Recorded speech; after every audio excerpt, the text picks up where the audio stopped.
Good morning, students. This is your remaining part from lesson 2nd. In the evening, their ears were deafened with a noise like the falling of a house.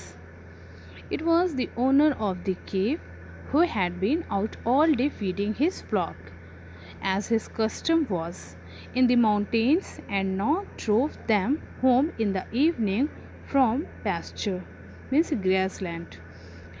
The Grecians means Greeks, यानी जो Greeks थे, जो लोग वहाँ पर छुपे हुए थे, hid themselves in the remote means distance parts of the cave at the sight of the giant. He threw down the trunk of a tree which he was carrying for firewood. Next, he drove his flocks to ship into the cave and then picked up a great flat stone and they placed it in the entrance to serve as a door. 20 horses could not have dragged away the stone. Then the Cyclops lighted a fire and sat down to milk his sheep and goats. Suddenly, by the ग्रिमरिंग यानी unsteady light, बहुत हल्की सी light जो होती है, glimmering light, the giant saw some of Ulysses' men and asked them who they were. Only Ulysses summoned courage to answer that they were neither robbers nor traders. जब gent ने उनसे पूछा कि कौन हो तुम लोग, तो यूलिसेस ने जवाब दिया कि ना हम रॉबर्स हैं ना हम ट्रेडर्स हैं. They were Greeks returning from Troy and had lost their way on the seas. He asked the giant to be kind to them in the name of their chief god Zeus. He replied nothing but gripping यानी tightly hold करना किसी चीज़ को. Two of the men, as if they had been no more than children, he dashed their brains out against the earth and tore into pieces their limbs and devoured them. यानी ग्रेडी होकर किसी चीज़ को eight करना.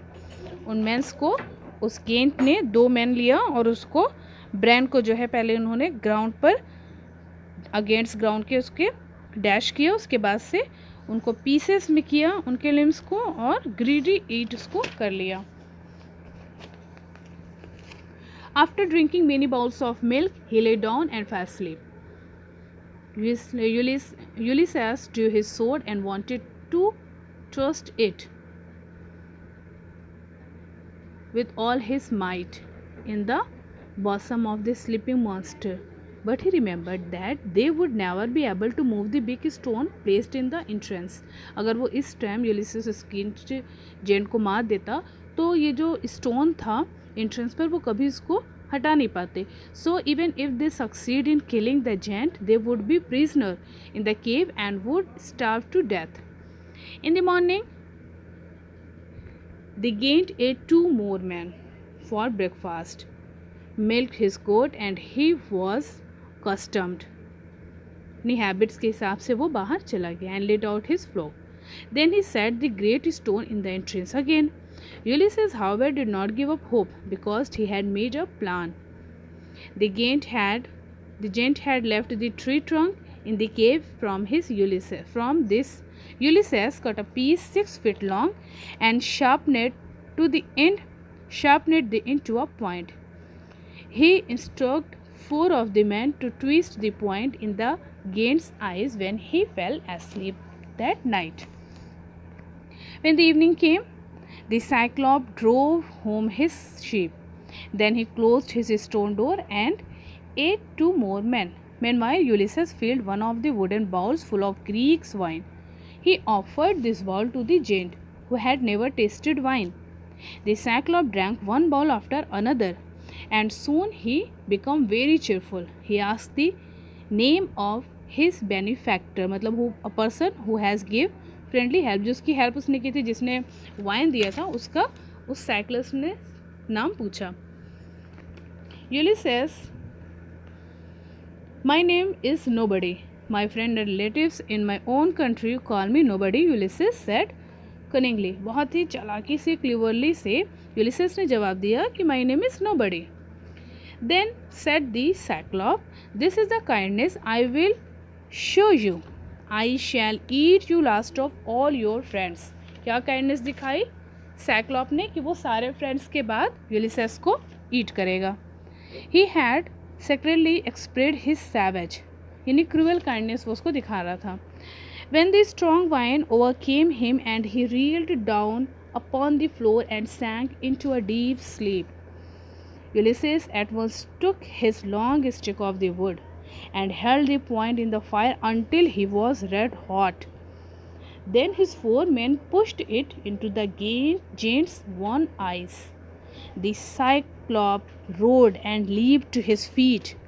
He plucked the burning stick from his eyes and hurled it madly about the cave. यानी उसको उस stick को through किया उसने और केव में जो है वो क्राइड करने लगा। Then he cried out with a mighty voice for the other giant who lived in the neighboring caves. जो और जेंट थे जो नीबरिंग हुड में उसके थे वो लोग भी सुन चुके थे ये आवाज़। उन्होंने कहा who is hunting you, they call the giant answered nobody is killing me. क्या उसने बताया कि नोबडी ने मुझे किल किया।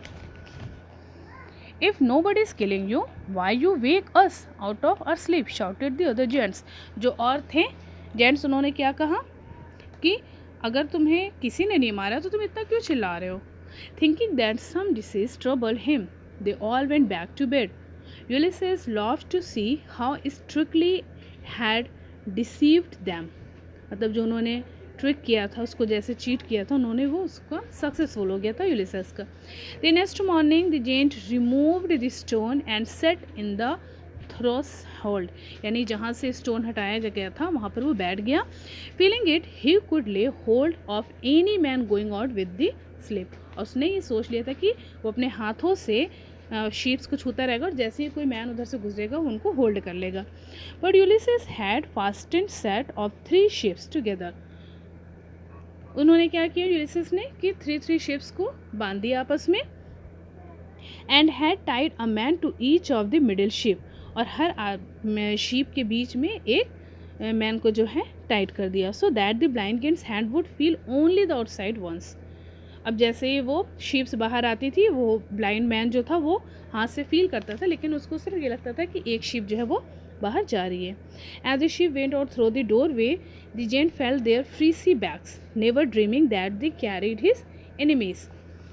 When they were safely out the cave, Ulysses unfastened the man. They went to their ships and sailed quickly to the sea. When they were a safe distance away from the shores, Ulysses shouted to the Cyclops, "If anyone asks you who blinded you, say that it was Ulysses of Ithaca." क्या कहा उसने कि अगर तुमसे कोई पूछेगा कि तुमको किसने ब्लाइंड किया तो तुम मेरा नाम बताना कि इट वॉज यूलिसेस ऑफ इथाका।